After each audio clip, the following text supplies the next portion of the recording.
Gold buyers, మీ కష్టాల్లో నమ్మకమైన మీ ఆత్మీయ నేస్తం.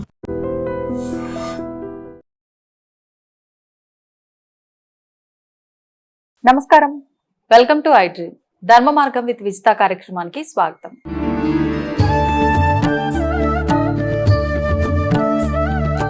నమస్కారం గురుగారు. పరమేశ్వరార్పణం. గురుగారు, ఈ మధ్య కాలంలో శత్రు బాధ అనేది ఎక్కువైపోయింది. ఎవరండి శత్రువులు అంటే మనలాగా మన తోటి మనుషులే. మరి ఎందుకు మనకు శత్రువులు అవుతున్నారు అని అంటే అసలు కొన్నిసార్లు రీజన్ ఉంది అనిపిస్తుంది, కొన్నిసార్లు అసలు ఏ రీజన్ ఉండదు. మనం బాగుంటే చూసి ఓర్చుకోలేరు, అక్కడ శత్రుత్వం మొదలైపోతుంది. అది మిత్రువుగా ఉన్న వాళ్ళు శత్రువుగా మారుతారు, సంబంధం లేని వ్యక్తులు శత్రువుగా మారుతారు అనిపిస్తుంది. అంటే ఈ శత్రువుగా మారుతున్న వ్యక్తికి మనకు ఏమైనా సంబంధం ఉందా, అందుకే ఇలా మారాడా, లేదు మన జాతకంలో ఏమైనా గ్రహాల పరిస్థితులు బాగోలేకపోతే ఒక వ్యక్తి మనకు శత్రువుగా మారుతాడా, ఇలా రకరకాల ఆలోచనలు. అసలు ఏంటి ఈ శత్రువుల గురించి ఒక వివరణ ఇవ్వండి. అసంతృప్తి అనేటువంటిది మొట్టమొదటి శత్రువు, అవివేకం రెండవ శత్రువు, అతి నమ్మకం మూడవ శత్రువు, అసలు నమ్మకమే శత్రువు. ఈ నాలుగు మనం ఎప్పుడైతే కనుక దూరం చేస్తామో చాలా ప్రశాంతంగా ఉంటామమ్మా. ఎందువల్లంటే మనకు ఎప్పుడైతే మన దగ్గర ఉన్న దానికన్నా వేరే ఇంకోటి ఏదో కావాలి అని అనుకుంటామో ఇప్పుడు దానికోసం ఇంకోటి ఏదో చేయాలనిపిస్తుంది.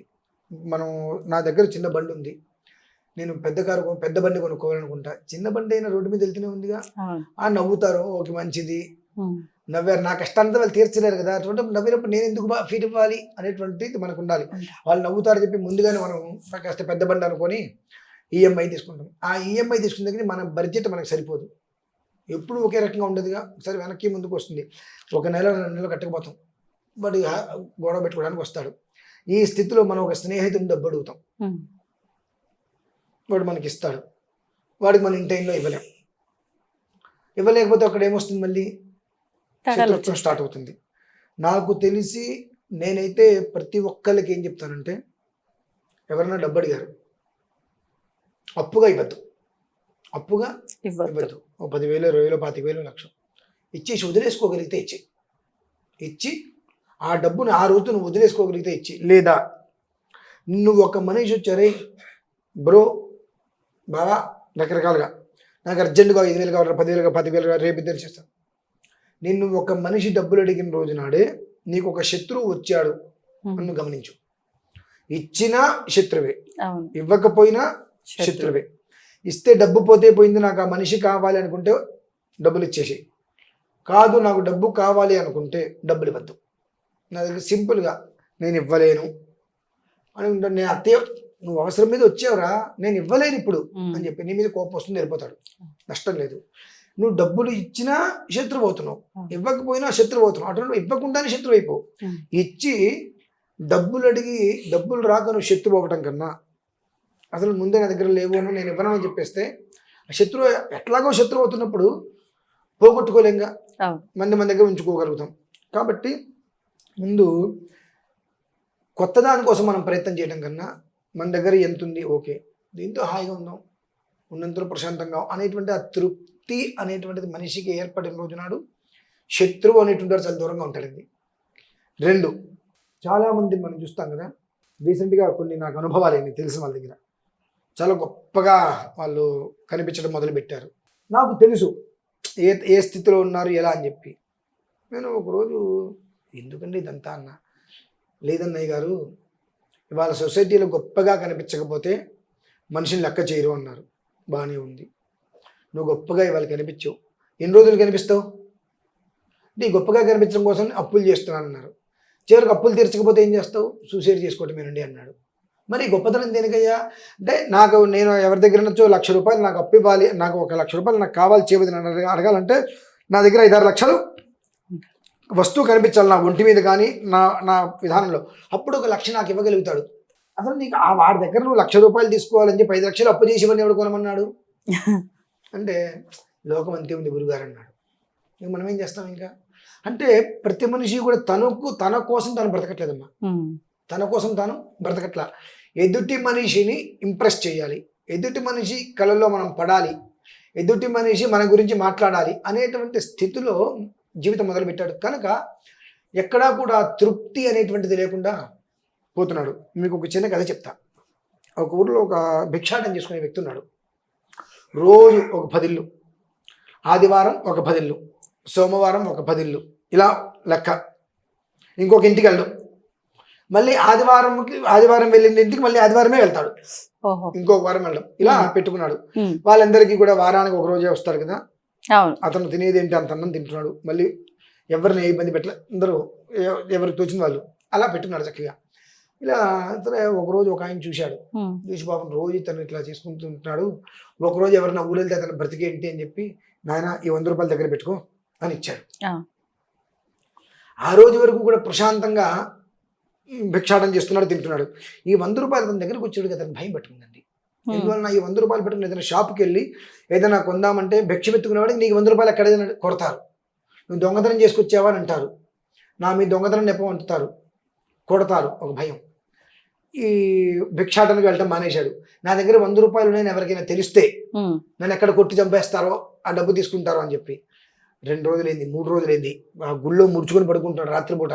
అప్పటి వరకు విశాలంగా హాయిగా పడుకునేవాడు, అట్లా కాళ్ళు చేతులు ఏ మూలగా మూల పడేసి ప్రశాంతంగా పడుకునేవాడు కాస్త ముడుచుకొని పడుకుంటున్నాడు.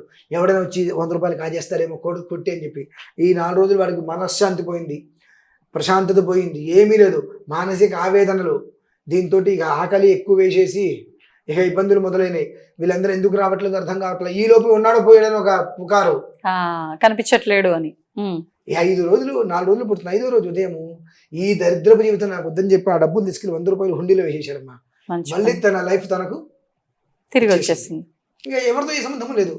సో నీ కోసం నువ్వు బ్రతుకు, నీ సంతోషం కోసం నువ్వు బ్రతుకు, ఎదుటి మనిషికి సంతోషాన్ని ఇవ్వడం కోసం నువ్వు బ్రతుకు. కానీ నీ సంతోషాన్ని మాత్రం ఎదుటి మనిషిలో చూసుకోకు. ఎదుటి మనిషిలో సంతోషం నువ్వు చూడు, ఓకే, కొద్ది గొప్ప, కానీ నీ సంతోషాన్ని మాత్రం ఎదుటి మనిషిలో చూసుకోకంటే నువ్వు హ్యాపీగా ఉండాలని చెప్పి ఇంకో మనిషిని మోసం చేయకు. ఎదుటి మనిషికి నీకు ఏదైనా చేయదంటే చేసి వదిలేసి, దేనికి నాకు సంబంధం లేదు, అక్కడ రుణం తిరిపింది అనుకో అంతే. కానీ ఇచ్చి నువ్వు అడగడం మొదలు పెట్టావా శత్రుత్వం వచ్చేస్తారు. కళ్ళకి కట్టినట్టుగా కనిపిస్తూనే ఉంటారు. పళ్ళ మధ్యలో నాలిక ఎలా అయితే ఉంటుందో మనం అలానే ఉంటున్నామమ్మా. ముళ్ళకంప మీద ఒక టవల్ పడింది, గట్టిగా లాగితే చినిగిపోతుంది. జాగ్రత్తగా ఆ చేయి పెడితే ముళ్ళు గుచ్చుకుంటే ఒకటో రెండో జాగ్రత్తగా తీసి దాన్ని మళ్ళీ తడిపి దులిపారేస్తే మళ్ళీ చక్కగా తయారవుతుంది. ఆ రకంగా జనాలు అనేటువంటి విషయం ఎలా ఉన్నారు అంటే, ఒక్క మాటగా చెప్పాలంటే, పాముకి ఎక్కడ విషయం ఉంటుందమ్మా? కూరల్లో కదా, నిజమేనా? మనిషికి నిలువెల్లా అంటారు కదండి. కాబట్టి అటువంటి మనుషులు ఉండేటువంటి ప్రవర్తన, విషపూరిత ప్రవర్తన మధ్యలో మనం ఉంటున్నాం. కాబట్టి గొడవపడ్డా నీకే ప్రమాదం, స్నేహం చేసినా నీకే ప్రమాదం. కాబట్టి నువ్వు ఎంతవరకు ఉండాలి, నీకు క్లారిటీ వచ్చేస్తుంది. ఆ మనిషి నిన్ను డబ్బులు అడిగాడు, ఓకే, ఇస్తే నాకు డబ్బు తిరిగి రాదు అనుకుంటే ఇచ్చేయి, వదిలేసుకో, నీకు స్నేహం కావాలనుకుంటే. లేదా నాకు ఆ డబ్బు ఇంపార్టెంట్, 2-3 రోజులు నాకు కూడా ఏదైనా పని ఉంది, ఆ టైంలో నీకు రావనుకుంటే సింపుల్గా నేను ఇప్పుడు ఇవ్వలేను, లేదు అని చెప్పదు ఎప్పుడు కూడా. ఉండి లేదు అని చెప్తే లేకుండా పోతాం మనం కూడా. నేను ఇప్పుడు ఇవ్వలేను అనేటువంటి విషయం చెప్పి వాడు కోపం వస్తుంది, నష్టమేం లేదుగా. ఆ వచ్చే కోపం 2-3 రోజులు తగ్గిపోతుంది. కానీ మనం డబ్బులు ఇచ్చి వాళ్ళకి మనం ఉపయోగపడి వాళ్ళకి ఏదైనా మనం హెల్ప్గా ఉండి తిరిగి మనకి ఏదైనా అవసరమైనప్పుడు వాళ్ళు ఇట్లా అట్లా అట్లా ఇట్లా రకరకాల మాటలు చెప్పినప్పుడు ఒక రకమైనటువంటి బాధ. ఆ బాధ ఒకటి వాడినైనా చంపబుద్ధి అవుతుంది, మనల్ని మనమైనా చంపుకోవాలనిపిస్తుంది. రెండు కుటుంబాలకి ప్రమాదమే. కాబట్టి అన్నిట్లకి దూరంగా, మానసిక ప్రశాంతతకి దగ్గరగా, అంటే ముందు మనము ఓకే మన దగ్గర ఉన్నట్టుగా కనిపిస్తేనే ఒక మనిషి అడిగేది. ఒక మనిషి మనల్ని అడిగాడంటే అవకాశం ఎవరు ఇచ్చాం? మనమే ఇచ్చాం. కాబట్టి నీ సంపాదన ప్రధానంగా నీ కుటుంబానికి ఇంపార్టెంట్. నీకు పిల్లలు ఉన్నారుగా, భార్య పిల్లలు ఉన్నారు. రేపు బుద్ధులు నీకు కష్టం వస్తే ఎవరైనా ఇస్తారా? ఎవరు ఇవ్వట్లేదు కదా. కాబట్టి ఆ రూపాయి నీ పిల్లల కోసం దాచుకో. అవతల వ్యక్తి నీకు ప్రాణప్రదం అనుకున్నప్పుడు 10,000 కాదు, 1,00,000 ఇచ్చేయి, వదిలేసేయి. ఏదో ఒకరోజు నీవు ఇబ్బందులు ఉన్నప్పుడు కాపాడతాడు ఏదో ఒక రకంగా. అటువంటి వాళ్ళు కొంతమంది ఉంటారు, వాళ్ళు మ్యాక్సిమం డబ్బుతో వ్యవహారం చేయరు. మనిషితో మనిషి బాగున్నావా, ఎలా ఉన్నావా ఏంటనేటువంటి మాటలు. అటువంటి మనిషికి ఏదైనా కష్టం వచ్చినప్పుడు అడగకుండా నువ్వు హెల్ప్ చేయి. వాళ్ళు అడిగిన తర్వాత నువ్వు ఉపకారంగా హెల్ప్ చేయడం కన్నా వాళ్ళు అడగక ముందే నువ్వు హెల్ప్ చేసావు అనుకో, నువ్వు తిరిగి అడగాల్సిన అవసరం నీకు ఉండదు. ఉమ్. నువ్వు ఎప్పుడైతే అడగకుండా హెల్ప్ చేస్తావో తిరిగి తీసుకునే ఉద్దేశం నీకు ఉంటుంది కాబట్టి నువ్వు ఇవ్వగలుగుతావు. అంటే ఆ మనిషి నీకు ఇంపార్టెంట్ అనేటువంటి విషయాన్ని నువ్వు దృష్టిలో పెట్టుకో. రిలాక్స్గా ఉండొచ్చుగా, అంతకన్నా కావాల్సిందే ఉందండి. అది తెలుసుకోవాల్సింది. అంటే శత్రువు ఎందుకు వస్తున్నాడు అంటే మన వల్లే వస్తున్నాడు. శత్రువు ఎందుకు దూరం అవుతున్నాడు అంటే మన వల్లే దూరం అవుతాడు. ఆ రెండు మనమే తెలుసుకోవాలి అంతే. మన మీద మనం నిందించాల్సిన తెలివిగా మనం ప్రతి కదలిక కూడా వేయగలిగితే అడుగు ఒకటి. తెలివి అనేటువంటిది మన నాశనానికి మూలం అండి. తెలివిగా మనం ప్రయత్నం చేస్తున్నామంటే నిజంగా మనం పాతాళానికి వెళ్ళిపోతాం. ఈ లోకంలో ప్రశాంతంగా ఉండేది తెలివి లేని వాడేనండి. చిన్నపిల్లల మనస్తత్వం ఉన్నవాళ్ళు. తెలివి లేని వాడు అంటే నిజంగా నాలాంటి వాడు. అంటే కోపం వస్తే అరిచేస్తాడు, అరిచి సాధించడండి, మర్చిపోతాడు. ఇప్పుడు కోపం వచ్చింది 10 రకాలుగా అరిచేస్తాడు, 10 నిమిషాలు అయిపోతుంది, దా బయటికి వెళ్దాం సరదాగా అంటే. అలాంటి వాళ్ళు మాత్రమే సంతోషంగా ఉండగలుగుతారండి.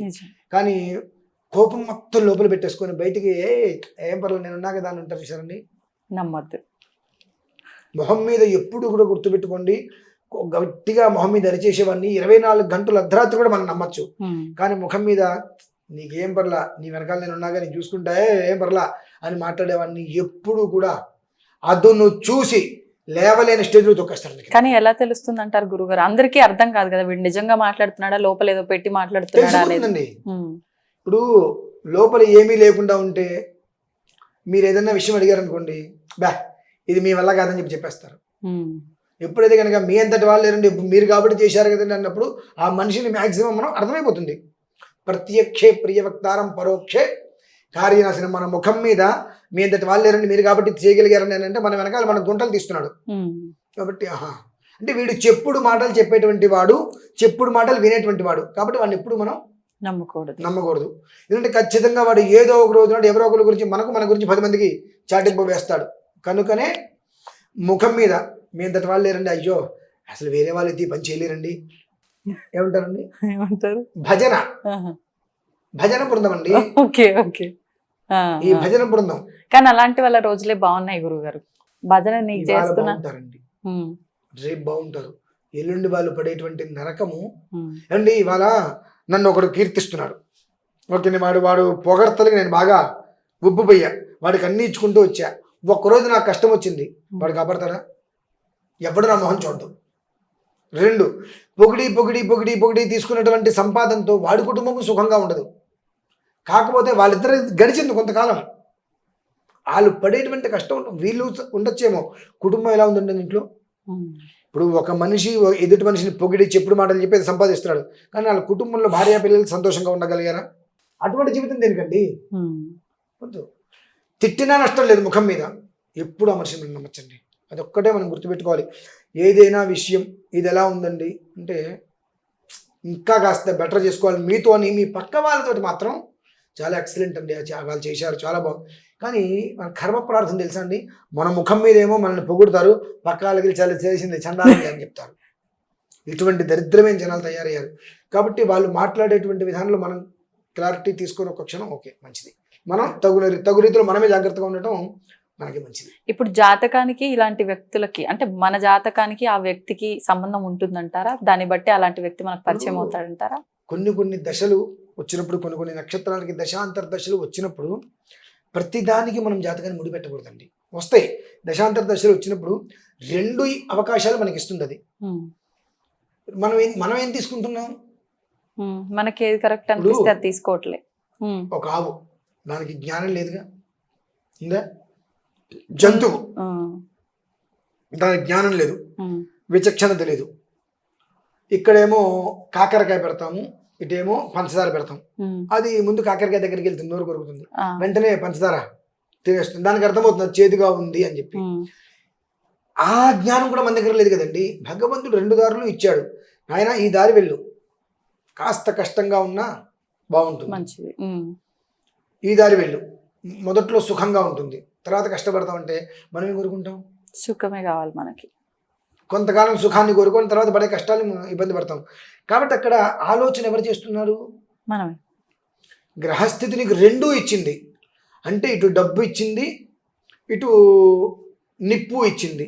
మనం ఏం పట్టుకుంటున్నాం, డబ్బు పట్టుకుంటాం, ముందు ఉప్పు పట్టుకోవాలంటారా మీరు? నిప్పే పట్టుకోవాలి ముందు. కానీ కాలుతుంది కదా గురువు గారు. కొంచెం కాలిన తత్వాలు తెలుస్తాయి కదా.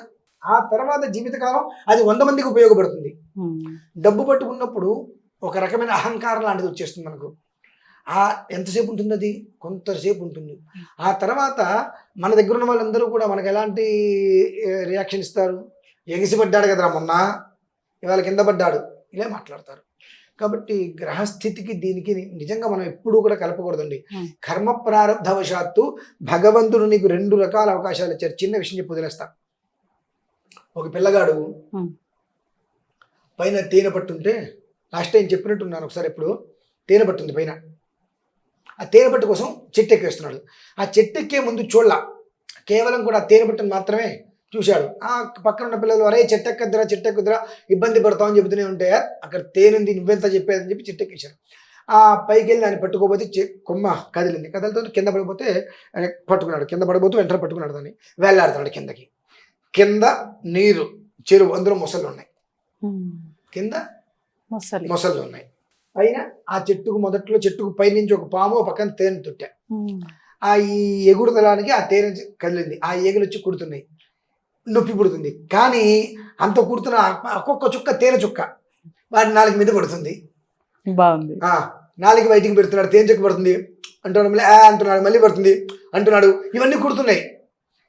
అటువైపు వెళ్ళిపోదామా అనుకున్నాడు, అటువైపు చూస్తే పాము ఉంది. ఇటువైపు విష్ణుమూర్తి వచ్చి రథం మీద, అరే నాయన రారా నేను తీసుకెళ్తానంటే వాడు ఆలోచించాడు. ఆయన రమ్మన్నాడు, ఇప్పుడు నేను ఆయన దగ్గరికి వెళ్తే ఇవన్నీ తగ్గాలో కొన్ని రోజులు 10 రోజులు పడుతుంది, 10-15 రోజుల పాటు ఈ సుఖానికి నేను దూరం అవుతా కదా. అదే ఆయన చెయ్యి పట్టుకోకుండా ఆ చెయ్యి వదిలితే కింద మొసలతో చేస్తాడు, అలానే ఉంటే తేనెటీగలు కుట్టి చనిపోతాడు. కానీ అంత బాధలో కూడా ఆ ఒక్కొక్క తేనె చుక్క పడుతుంటే సుఖం కోసం, ఆ ఆనందం కోసం అని చెప్పి అనుభవిస్తున్నాడు వాడు. అంటే నిరంతరము కూడా కటిక దారిద్ర్యంలో ఉంటూ ఆకాశానికి వచ్చినేసేటువంటి తత్వం అనమాట. అది తెలుసుకోవాలి. మనం ఎందులో ఉన్నాం, ఎలా ఉన్నాం, అంటే దీనికి జాతకానికి మనం ముడిపెట్టకూడదమ్మా, కర్మకి దీనికి ముడిపెట్టాలి. ఓకే, కనుక మనం ఎలా తెలుసుకోవచ్చు అంటే ఈ చిన్నవి మనం తెలుసుకోగలిగితే మనిషి అంటే ఒక నమస్కారం. సంతోషం అండి, ధన్యవాదాలు. రమేశ్వరార్పణం. తవ్వుతూనే శివలింగం సరే దాన్ని అట్లా కప్పేసేయండి, చూపించదండి. కృష్ణ ఇస్ దేర్, మూర్తి పూజ కాదు, సాక్షాత్ బ్రజేంద్ర నందన భగవాన్ ఉన్నారు మూర్తిలో. ఏమీ ఆశించకుండా ఆరాధించే వాళ్ళు కూడా ఉన్నారా ప్రభుజీ? నిజమైన భక్తి అంటే మనకు తెలియదు కాబట్టి